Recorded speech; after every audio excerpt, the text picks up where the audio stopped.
au rang le plus élevé des structures décisionnelles nationales et internationales, la représentation féminine n'a pas encore connu d'évolution majeure. Des millions d'années s'écoulent déjà. Pas de changements significatifs et le fossé entre femmes et hommes persiste.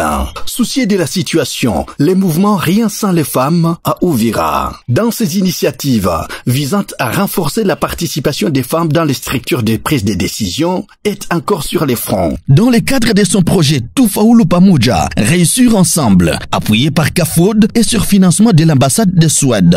Les membres du mouvement Rien sans les femmes, dans cette campagne à Uvira, sensibilisent leaders d'opinion, les jeunes et différentes couches de la population locale sur l'importance de la participation politique des femmes et la promotion des gestes allant dans le sens de contribuer à l'égalité des sexes, surtout en ce qui concerne les rôles des hommes. Des écoles. Ici chez nous, je trouve que vraiment la matière est bien équilibrée. Ici, on a respecté ça. Je pense que vous-même, vous avez vu, même notre représentant des élèves ici, c'est une fille, et ça nous donne vraiment du courage. Et quand même, vous regardez dans nos enseignants, vous trouverez qu'il y a aussi des femmes. Organiser des ateliers avec ces élèves, les montrer toujours l'importance de l'égalité.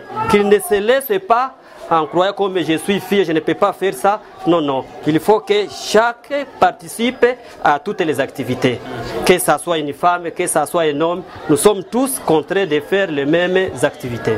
Avec le mouvement Rien sans les femmes, vraiment nous encourageons parce que nous avions vu de meilleures perspectives.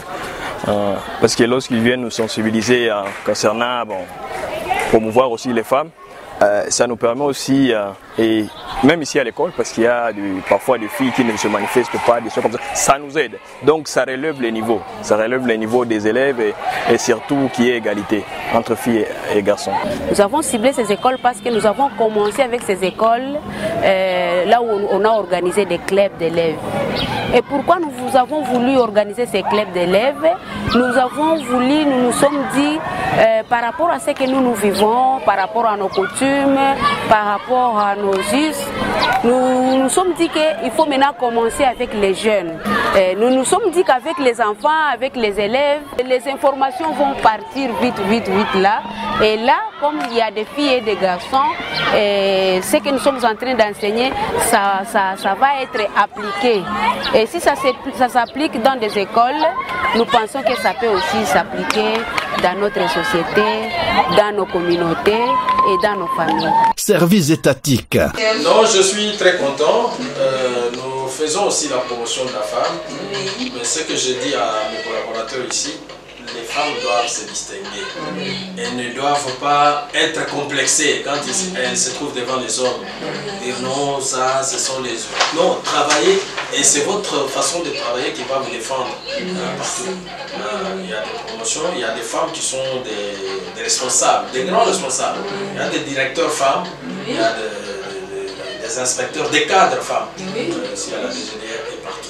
Hôpitaux, partout, les constants restent les mêmes. La faible participation des femmes au poste de prise de décision, des sensibilisations sont en cours sur la promotion des genres.